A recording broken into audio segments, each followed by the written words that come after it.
Please welcome back our good friend, Conan O'Brien. Conan.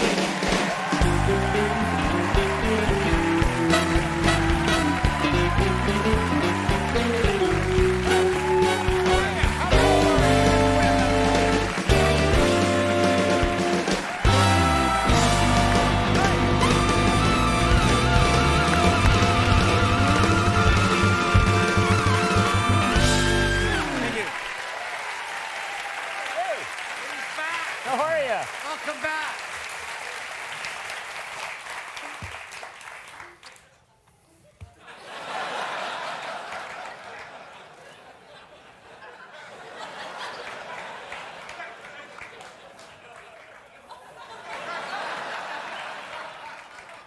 I think the longer we just sit here, the more uncomfortable it will make Jay. You know Jay's watching right now. You know,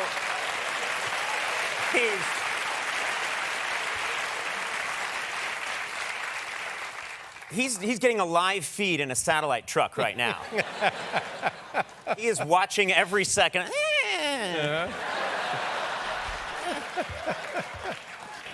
Dave looks unhappy.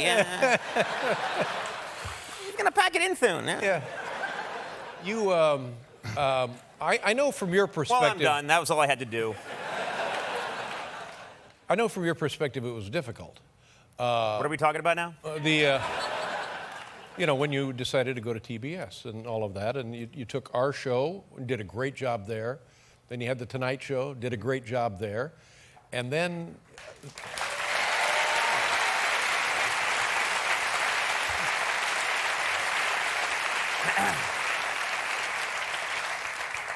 Some kind of a mix-up.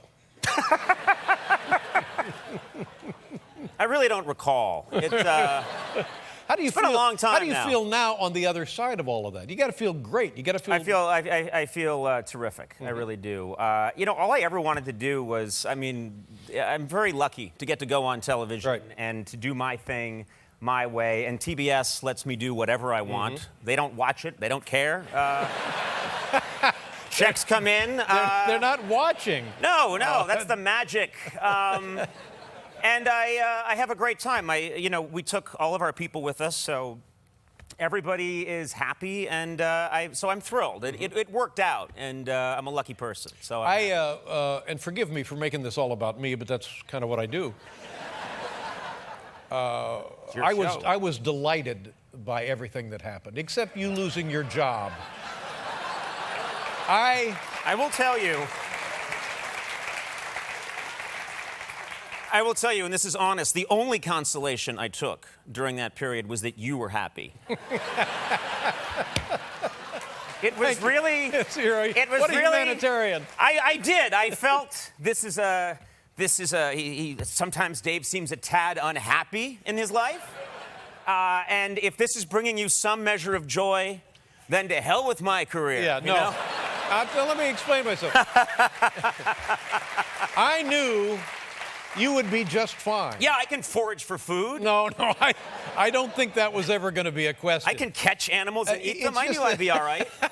But you were happy. I'm happy for you that you were happy. Let me illustrate this. I've known Jay a long, long time.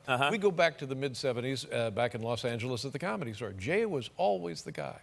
The funniest guy. He was the guy. He was the guy you'd go to see. He was the guy you wished you could be more like. He was funny. He was also a bit of a brat. A bit of a brat. And so then, you know, when this came along, I said to myself, oh, yes, this is the Jay I know. And I really, and I kind of, you know, I refer to that period as the golden age of television, really. The period when I lost the Tonight Show. Yes. That brief week and a half period for you is the golden age of broadcasting. Yes, that's right. But it has nothing to do with you.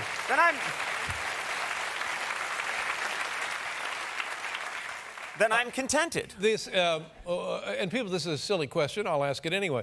Any moments of genuine amusement during that ordeal? Yes. Yes, there were some. There were moments when I was able to step outside my body and see the absurdity of it all. There was I had the Tonight Show, I believe, on a Friday, stepped down, left the Tonight Show. On Monday, we had things to figure out, how to take care of people, how to get things, how to dismantle this mechanism. And I called my assistant, I said, we got to get together. And she said, we have no office. So we went to a Marie Callender's restaurant in the Valley. You have no office. And it was empty. I'm not kidding. There's a Marie Callender's in Burbank, and I went there with my assistant, Sona, and she sat on one side and I sat on the other. And I'm barking, this is what we're going to do, see? We're going to take care of everyone, yeah. And we're going to do that, and we're going to do the next thing, too.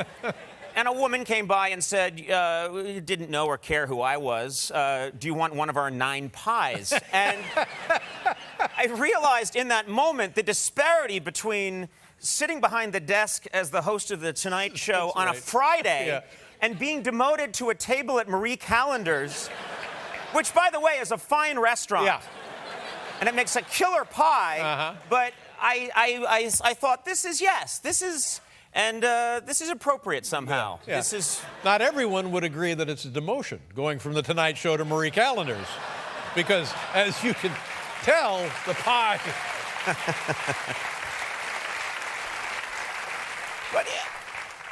But you've worked through... You clearly were using my experience to work through some things. Let me tell you something. I've had my own trouble. I've had my own... Lord knows I've had my share of trouble.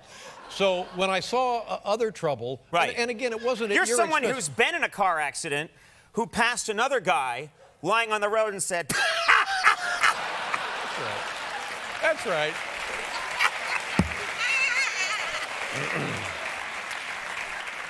I was in one of those once. Let me... It was terrible. Let me return to my position here. It was the delight of seeing... Now, how many times, just between all of us, how many times in your life have you seen a picture of Jay stopping by the side of the road to help elderly folks who have run out of gas or whose car has caught fire, who have lost a tire or something? And there is Jay being the Good Samaritan to help out those people like the AAA, except the AAA doesn't bring a photographer. That's the only difference between Jay and the AAA. And I just thought, oh, and so for that reason and other reasons, I really enjoyed it. And have you spoken to anybody at NBC? No. Who in particular? Anyone come to mind? No, they're all gone, the people that I remember. I think everyone involved in my situation, with maybe an exception, is gone. So there's no one there anymore that was there during my Nobody at the debacle. Scene of the crime. Yeah. It's a whole different... I'm told it's a lovely group. I wish them nothing but the best. And... Put a polygraph on him. And what about your relationship with Jay? Because you knew Jay before he demanded that he get his show back. I was assured none of this would come up tonight.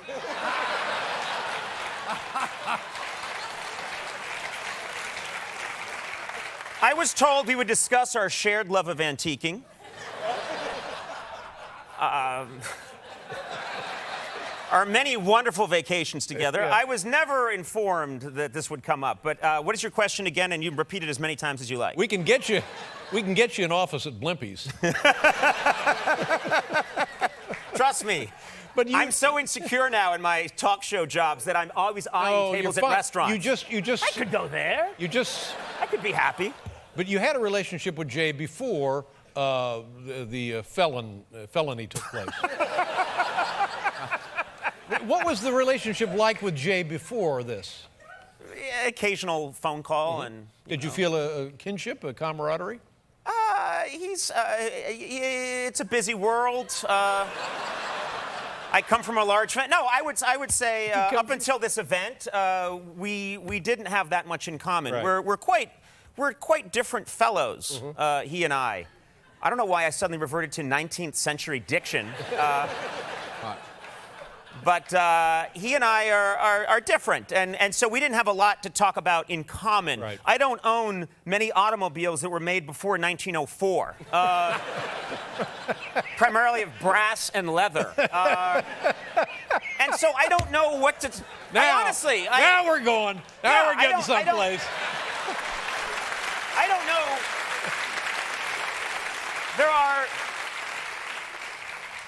there are very few ways, and I'm not saying this in a disparaging tone at all. There are very few ways in which he and I relate. Right. We're not interested in, I don't think, in the same things. Right, but nonetheless, you had a bond via NBC and your two late night shows. Yes, he was my lead-in. He was the host of The Tonight Show. I was the host of The Late Night Show. Right, and they put him on at 10 o'clock, and then that didn't work out. And it was, so then they said, Jay, are you busy? And he said, no, I'm just working on my cars. So he came back, and they said, well, go to... You're not doing the head waggle. Gives me an inner ear problem. Conan O'Brien is here, ladies and gentlemen. Conan, how long did you do the late night program at NBC? The late night program, I believe I did it almost, maybe about 16 years, something like that. Paul and I did it before you for 12 and a half years. So you're the longest running host of that time period. And before Paul and I did it, what was it, Paul? It was the Tomorrow Show with Tom Snyder. Tom Snyder. Which was, in its inception, a tremendous show. A brilliant show. Yeah, it was he a great had terrific, riveting interviews with John Lydon from the Sex Pistols, John Lennon. Yeah, he did a lot of really nice stuff. And now you're at TBS, and things are great there. You have a hit show on TBS, and they leave you alone. You get to do everything you want. Yeah. How's your family? Are they all settled and everything's good now? Family's terrific. I have a lovely wife. I have 2 kids. I have an 8-year-old boy and a 6-year-old son. Tell me all about the 8-year-old, because I have an 8-year-old. I have an 8-year-old girl, Nev, and she's terrific. She is very beautiful. She's very smart. She's very quick to judge, like me. Extremely judgmental. And then I have a boy, Beckett, who is 6, and you've been through the boy phase where it's just all, they're great, and then they dissolve into absolute tyrannical rages. Like Stalin. They become Stalin. They become insane dictators within seconds if they haven't had their food. If their blood sugar level falls below a certain point, they'll kill me and all of you to get what they want. Has the child actually taken a life? We had, the closest we came is I did a event for Turner called Christmas in Washington.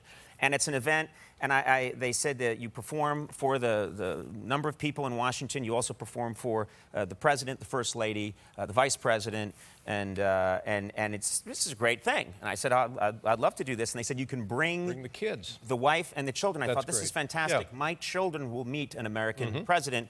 So we go, I go, and I'm preparing for the event. My wife brings the children. They lock it down for security reasons. They just completely lock it down.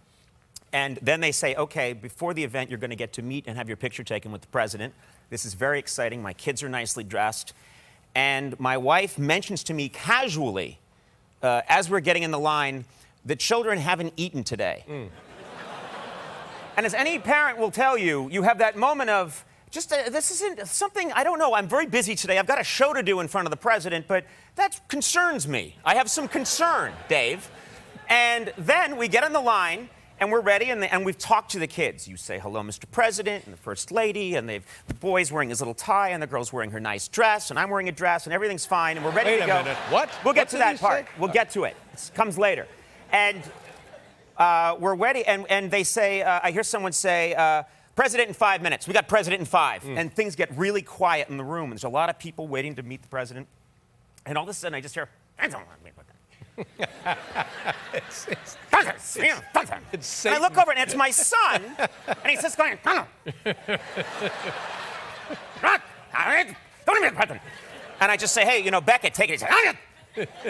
Take it easy. Take it easy.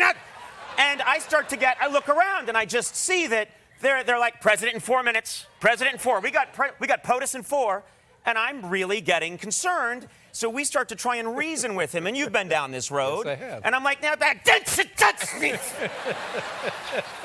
You don't touch me. And then he just sits on the ground on the red carpet and faces away from us. And so, if you've ever tried to pick up a child who doesn't want to be picked up, it's like impossible. picking up antimatter with chopsticks. You can't do it. So I'm trying to get him up, and then, this is an absolutely true story, the next person in line with us is Mr. Justin Bieber. No joke. I'm not kidding, because he's one of the performers at the show. And so he reaches over and he thinks, I got this. I'm Justin Bieber. Yeah, I'm Justin Bieber. He reaches over. I can handle this. And I see him going to pet my son, and I kind of want to stop it because I know where this is going. But there's part of me that thinks, no. Let's see. Let's take a look. Enjoy this. This is going to be good. So he reaches out and he touches my son's head and kind of gives him one of these like, I'm Justin Bieber, it's going to be fine. You know? Yeah. Sorry, he was Leno for a second. I'm just, and he does that. And my son, no joke, whips around and says, stop it. That's the appropriate response. It is the appropriate response. Absolutely the appropriate response. And so then he starts to dissolve even more. We don't know what to do, and I start to say to my wife, you got to get him out of here. Mm-hmm. And my wife doesn't want to miss her chance to meet the president. So she says, no, I think he's going to be fine. And I said, he's not fine. Meanwhile, he's like Curly from the Three Stooges. So finally, we open her purse, we rummage through it, we find a half of a cracker, we get it into him. Seconds later, I hear, I was ready to tell the Secret Service, take him out if you have to. If you have to, you have my permission. And then at the last second, the president comes in, gets there, we step up, and he had the cracker 30 seconds before, and my son, who's 6, is like, Mr. President. Michelle. What is that? Good to see you. How are you? Where does that come from? Fantastic. He pulled it together. That's my boy. Good for you. Yeah. That's an impressive feat, and congratulations. Good for him. The kid knows when to pull it together. Yeah. Very impressive. But for the summer, do you have time off? Are you going to Chicago? We're going to Chicago. Yeah, we're at the Chicago Theater where you took the late night show. Yeah, we did it there, and it was a fantastic facility. I love that place. As you know, it's a great city, a great town, and the audiences will be absolutely thrilled to have you there. Will you get time off to do fun stuff with the family as a unit? That was it, what I just described. That's time with my family. So I learned my lesson. No. I hope at some point I'm coaching some. I'm helping coach. I'm an assistant coach in T-ball now, which is, I don't know if you've gone down that road. T-ball, we're now into coach pitch, but as I have described T-ball, an inning of T-ball is the most exciting 3 hours in sports. Yeah. When you see a 6-year-old or a 7-year-old or a 5-year-old make a legitimate out, field the ball, throw it to first, and put someone out, it's like seeing the face of Christ on toast. I know. It's miraculous. Yes. Actual play happened. Other than that, you might as well just duct tape some gloves to cats and let them roam around the field. And my favorite thing is when a kid does connect, which is hilarious, he connects with the ball and it goes out into the outfield, the kids don't run towards the ball, they start randomly spinning. Yeah. Like they're at a fish concert. It's unbelievable. Now, I will tell you that things get a little better with coach pitch, and a couple of weeks ago we're at a game and my son is playing shortstop. How old is your boy? He is 8 years old. He's 8 years old. And he makes the play. And as you know, so please, if you're not going to make the play, at least let it hit you so it doesn't roll to the fence. So he grabs the ball. It's kind of a heroic stab at shortstop. There's nobody on base. The runner is moving down to first base. He picks it up, scoops it up cleanly, and tosses it to third.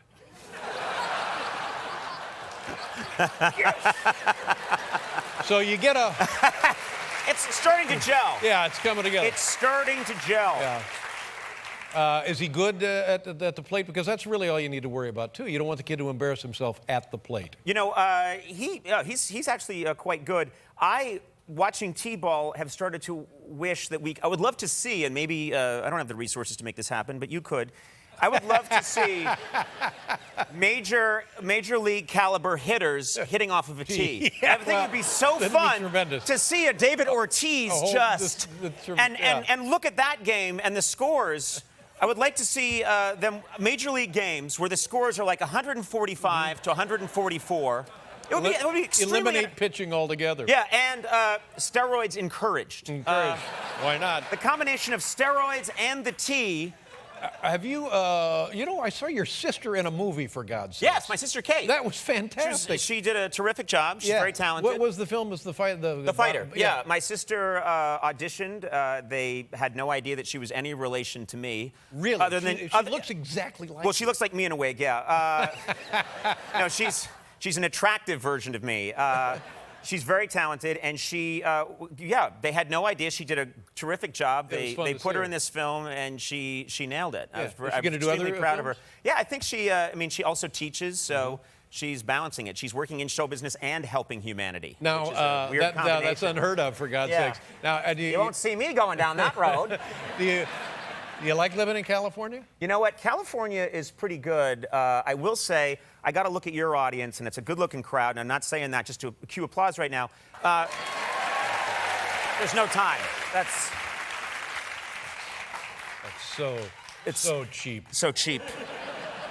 Beneath you. I saw, and you'll relate to this, I saw, it's one thing that's very different there, is that the audiences are much more casual in their dress. A little more relaxed, yeah. A little more relaxed. And so I noticed, there was a picture that I saw in the years I worked at NBC, which was, it was a reverse angle of Jack Parr doing his Tonight Show monologue.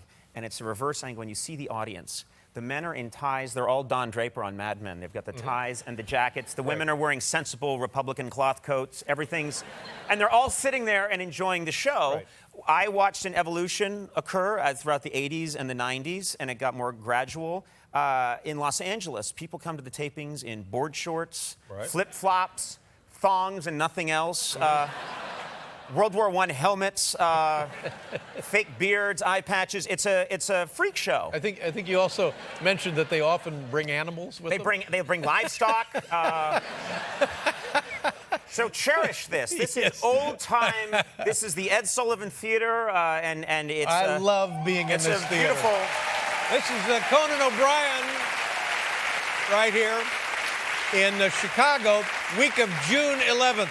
Great pleasure to see you. Thanks for having me. Congratulations on everything. I'm glad to have you here. Come back anytime. Conan O'Brien, ladies and gentlemen.